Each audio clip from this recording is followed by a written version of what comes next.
Hello friends, आज के इस वीडियो में हम डिस्कस करने वाले हैं इन्फेंसी के बारे में। जैसे कि हम लोग जानते हैं कि एक इंसान के पूरे जीवन चक्र में 7 स्टेजेस होते हैं, जो कि जन्म लेने के बाद से ही स्टार्ट हो जाता है। पहला है हमारा इन्फेंसी, 0 से 7 साल, 7 से 14 साल चाइल्डहुड, 14 से 21 एडोलेसेंस, 21 से 28 यूथ, 28 से 49 मैच्योरिटी, 49 से 56 एजिंग एंड लास्ट स्टेज है हमारा जो कि 56 से जब तक इंसान जीवित रहता है, और स्टेज है हमारा ओल्ड एज। एक इंग्लिश राइटर हैं जिनका कि नाम है शेक्सपियर। उन्होंने अपनी एक कविता जिसका कि टाइटल था 7 स्टेजेस ऑफ लाइफ, उसमें उन्होंने बहुत ही ब्यूटीफुली एक्सप्लेन किया है कि कैसे ये वर्ल्ड जो है वो एक स्टेज है और हम जो है उसमें प्लेयर हैं या कलाकार हैं जो कि प्ले कर रहे हैं मेनी पार्ट्स को। ठीक है, अब हम आते हैं इन्फेंसी वर्ड पे।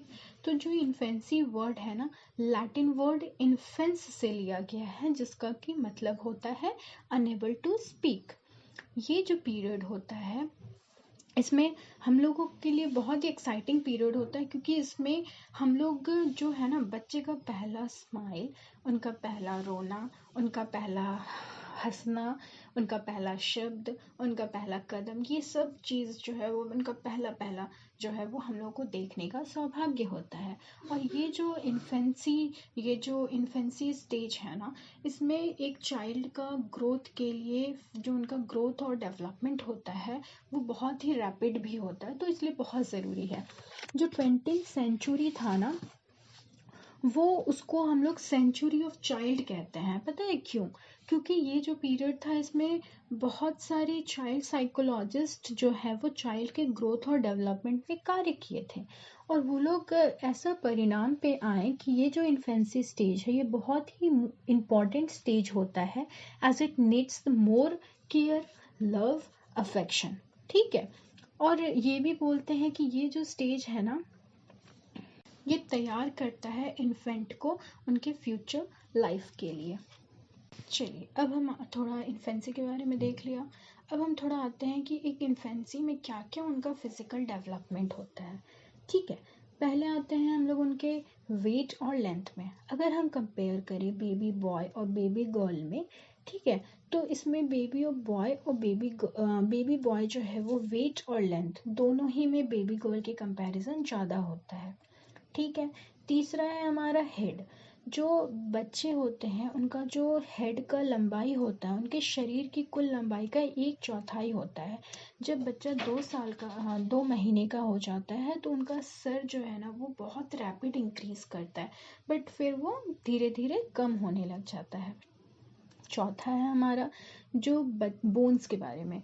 तो जो छोटे बच्चे होते हैं उनका जो नंबर ऑफ बोन्स होता है वो 270 होता है, और वो बहुत ही स्मॉल और बहुत ही डेलिकेट होते हैं। बट जब उनको फॉस्फेट और कैल्शियम मिलने लग जाता है तो उनके बोन्स में टफनेस आने लग जाता है डे बाय डे। ठीक है, और इसको ऑसिफिकेशन कहते हैं, जो कि और ये जो ऑसिफिकेशन होता है बेबी गर्ल्स में ज़्यादा होता है कंपेयर टू बॉयज़। फिफ्थ है हमारा की टिथ। जो 6 महीने का जब बच्चा होता है ना तो उनका दांत जो है, दूध का दांत, वो आने लग जाता है। फिर जब बच्चे 4 साल या 5 साल के होने लगते हैं तो वही दूध का दांत जो है वो झड़ने लग जाता है, और उसके बाद उसमें परमानेंट टिथ जो है वो आने लग जाते हैं। लास्ट है हमारा की इम्पॉर्टेंट ऑफ डेवलपमेंट। जब बच्चा 3 साल का हो जाता है तो उनका जो ब्रेन और बॉडी, ये दोनों में एक म्यूचुअल बैलेंस होने लग जाता है। साथ ही साथ उनका जो ऑर्गन होता है वो भी प्रॉपर्ली कार्य करने लग जाते हैं। साथ ही साथ उनका जो लिम्स होता है वो भी स्ट्रांग होता है। इससे क्या होता है ना कि बच्चे जो पहले डिपेंड कर रहे थे अपने पेरेंट्स पे, अपने एल्डर्स पे, वो कम होने लग जाता है और वो सेल्फ डिपेंडेंट या इंडिपेंडेंट होने लग जाते हैं। फिजिकल डेवलपमेंट देखने के बाद अब हम आते हैं कि एक इन्फेंट में क्या क्या कैरेक्टरिस्टिक देखने को मिलता है। पहला है हमारा कि जो बच्चे होते हैं उनका जो लेंथ, हाइट, मतलब हाइट और वेट, इसमें रैपिड ग्रोथ देखने को मिलता है। दूसरा है हमारा कि जो बच्चे होते हैं ना, उनका जो मेडिटेशन, इमेजिनेशन, सेंसेशन, परसेप्शन, ये सब चीज़ जो है वो भी रैपिड डेवलप्ड होता है। तो कह सकते हैं कि उनका जो मेंटल एक्टिविटी होता है उसमें भी रैपिड डेवलपमेंट होता है। तीसरा है कि रैपिड इन लर्निंग प्रोसेस। एक साइकोलॉजिस्ट हैं जिनका नाम है गेसाइल, GESCIL, गेसाइल। वो कहते हैं कि जो infant learn very rapid in their first 6th year. जो बच्चे हैं अपने 6 साल में बहुत ही जल्दी और बहुत कुछ सीखते हैं। फोर्थ पॉइंट है कि बच्चे जो होते हैं वो इमेजिनेशन वर्ल्ड को ही रियल वर्ल्ड मान लेते हैं, जिसकी वजह से क्या ट्रुथ है और क्या लाई है उसको वो डिफ्रेंशिएट नहीं कर पाते हैं। फिफ्थ पॉइंट है कि बच्चे जो है ना वो बिल्कुल पसंद नहीं करते जब उनके पेरेंट्स या उनके ब्रदर सिस्टर्स जब अपने लव को किसी और के साथ शेयर करता है। तो ऐसा करने से क्या होता है कि बच्चों में जेलस नेचर जो है वो डेवलप होने लग जाता है। सिक्स्थ पॉइंट है हमारा, लस्ट टेंडेंसी बहुत ही ज़्यादा स्ट्रांग होता है एक इन्फेंट में, बट जो एडल्ट होते हैं वो उसको एक्सप्रेस कर पाते हैं, बट इन्फेंट जो है वो उसको एक्सप्रेस नहीं कर पाते हैं। अब इन्फेंसी का कैरेक्टरिस्टिक भी और फिज़िकल डेवलपमेंट देखने के बाद अब हम आते हैं कि एक चाइल्ड के overall development, not child called infant, उसके प्रॉपर ओवरऑल डेवलपमेंट के लिए टीचर्स का क्या रोल होता है। और जब हम एक इन्फेंट को जब हम उनको पढ़ा रहे हैं तो ये प्रैक्टिसेस जो भी हम बताने वाले हैं उसको दिमाग में रखना चाहिए। क्योंकि बच्चे जो हैं, जो अर्बन रीजन्स के बच्चे होते हैं वो किंडरगार्टन या प्ले स्कूल जैसे जाते हैं, और जो रूरल रीजन या ग्रामीण क्षेत्र के बच्चे होते हैं वो आंगनबाड़ी जाते हैं। सबसे पहला है हमारा कि बच्चे को ना टीचर्स को अफेक्शनेट बिहेवियर रखना चाहिए, क्योंकि अगर हम किसी बच्चे को प्यार से कोई चीज़ समझाते हैं तो वो उसको बहुत ही क्विकली उसको एक्सेप्ट करेगा या क्विकली उसके ब्रेन में जाएगा। बट अगर हम उनको डरा के पढ़ाते हैं या समझाते हैं तो वो बिल्कुल भी उसको समझ में नहीं आने वाला है। अगर आता भी है तो बहुत लेट आएगा और वो बहुत कम टाइम के लिए आता है।